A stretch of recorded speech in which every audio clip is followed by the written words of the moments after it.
When have you ever unironically said, "It's what my character would do"? When my bard jumped into a trap just because I didn't want to metagame the trap. Last session, we were trying to take out a higher-ranking member of a criminal syndicate. The dice worked against us, unfortunately, and it was us versus a high-level sorcerer and about 15 goons. One of us, the artificer, got trapped in a force cage, and myself, Warlock Jin, and 2 others, Rogue and Wizard, got overwhelmed. When the Rogue and Wizard ended up unconscious, the sorcerer gave us an ultimatum: surrender and be taken captive, or die. My character's defining trait is that he refuses to be bound. Even his pact is more parental in nature. So, even knowing it was guaranteed to kill 2 of my mates' characters and possibly mine, I ended up with 4 HP after the blast and used invisibility to fly out of combat. I couldn't see him playing that scenario any other way. The DM admitted that he was hoping any other character would have been the conscious one when he laid it out, knowing my character's backstory. TLDR! That's what my character would do, even though I would have liked to do differently. I was playing a centaur barbarian who grew up in a gladiator lifestyle and had recently gotten out, but still lived for the spectacle. We were playing Mad Mage's Tower and came across a swampy level. As we were investigating something, I overheard something akin to the introduction of fighters, and I couldn't resist the urge to fight in front of a big crowd once again. So I took off galloping toward the sound. Our hobgoblin bard didn't want me doing anything stupid. My character wasn't the brightest and had a bit of a short fuse, as you do when playing a barbarian, so she jumped on my back. I found myself in the arena and took on the biggest enemy in it. I think it was a troll, but don't quote me on that. I was doing okay, chopping away at its HP, but the bard wasn't faring so well, because every time it took non-magical damage, its blood would spray in a 5-foot radius, and the bard went down to 0 HP. I was getting some minor heat for not helping the bard. My fellow players were more flustered with the current situation than me, and encouraged me to heal the bard. So I countered that, as a player, I would totally have done so, of course, but my character was no help as far as medicine goes. They calmed down because they understood this to be true. However, I thought about it and managed to convince the DM to allow me an attempt to use my back hoof to push the bard's body out of the radius of the poisoned blood so she wouldn't permadeath, as I continued to wail on the thing. Another party member was able to stabilize her, and we took out the rest of the enemies. I was playing a game where my character had been juggling multiple love interests, so another PC suggested to the love interests that they all go on a date with me at once to try and win my affection. At that point, I already knew which NPC I wanted, but the PC rolled a nat 20 to convince the guys, so I decided to go along with it. The NPC I wanted ended up winning. It was a bit of spontaneous fun that never would have happened without the nat 20. I was playing a pacifist cleric who wouldn't allow any sentient creature to die. I took 2 opportunity attacks and was downed while trying to get to 2 fallen enemies to cast Spare the Dying, because that's what my character would do. Every time I trigger a trap, I'm generally savvy enough to see them coming, but if I can't explain how my character would know, then they don't know. On a more serious note, I once nearly triggered a PvP fight because of my character. As a lawful evil robot, he was made to follow orders and complete the mission. One of the other players had learned that completing the mission would have gotten everyone killed, so they had been secretly sabotaging the team to make sure we couldn't finish the job. My character confronted them, and, true to my character, I had no intention of de-escalating. It took the other players having to convince me with logical arguments about why killing a team member would be a bad idea to get me to step down. Level 3. Starting at a village fall festival, a swarm of dragons comes in and starts attacking.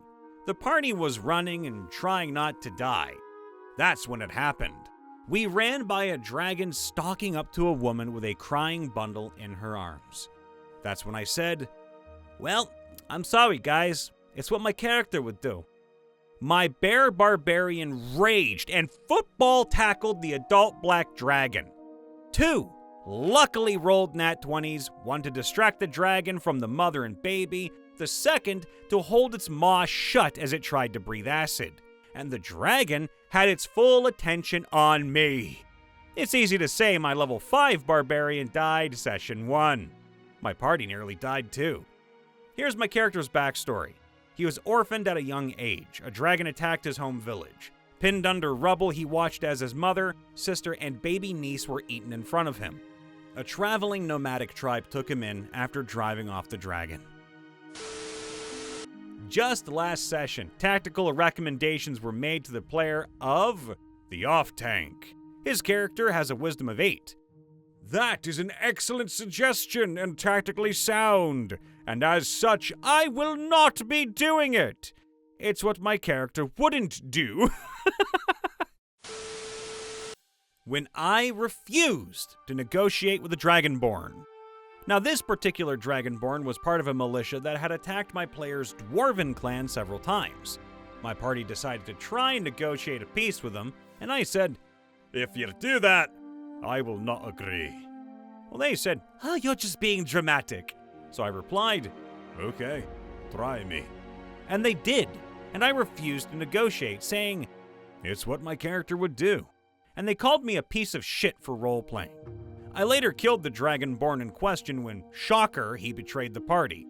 I said, "Told you so," and got cursed at again. Had a session today, and everyone got curses that were mostly buffs. I went along with it for the session, but at the end, I was able to and chose to give mine away instead. While I didn't say the exact words, I didn't think my chaotic good Dragonborn paladin would willingly keep a ring of greed and the weapon of a death god if he had the opportunity to get rid of them. There have also been other times where I've done weird stuff because it's what my character would do, like repeatedly smashing magic intercom boxes because my Yuan-Ti barbarian didn't like them, or sleeping in a tree outside the inn because my Tabaxi monk grew up in the woods.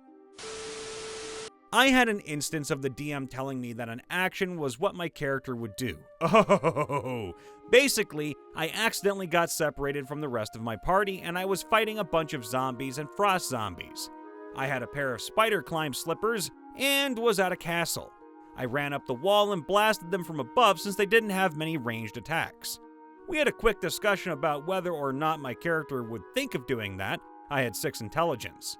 The DM said that even though I was dumber than a rock, I would have noticed they didn't have ranged attacks. As a second story, the party found a barrel of extremely clean water in a 200-plus-year-old castle. A nat 1 with a negative modifier made it seem like it was just clean water. It was clearly holy water. I then proceeded to take several large swigs from the barrel and filled my water skin. The cleric in our party was completely mortified, but it was hilarious nonetheless. On most Tuesdays, I play at a table. I had been playing a first character, but she had to retire due to story reasons. The heir of a sovereign dukedom does not go gallivanting on adventures. So, enter the new character, and why it was a crucial part that it was what she would do.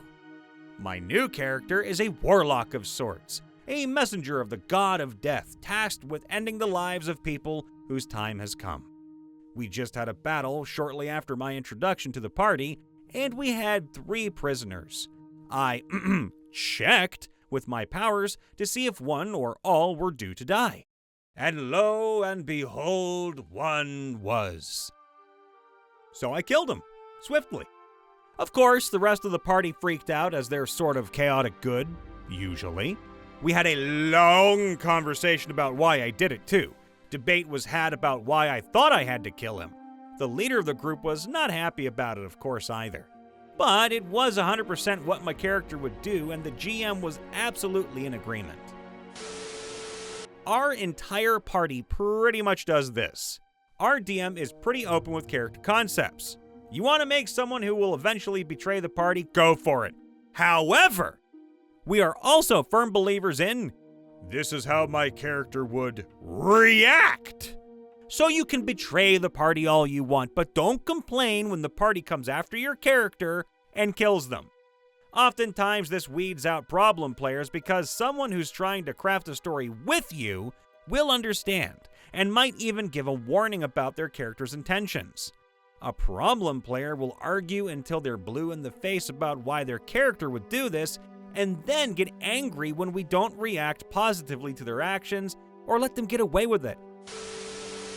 When my manic pixie dream girl hexblood Sylvian spirit sorcerer, my own homebrew subclass, think divine soul but with druid spells, decided to eat a bunch of thrown out restaurant food just because she could use prestidigitation to clean it first. My character once ate a worm from an abandoned tackle box because he wanted to know what it tasted like. He's not a goblin, he's a drow rogue whose dump stat was intelligence. He does small, stupid things like that from time to time, but that one was my favorite one.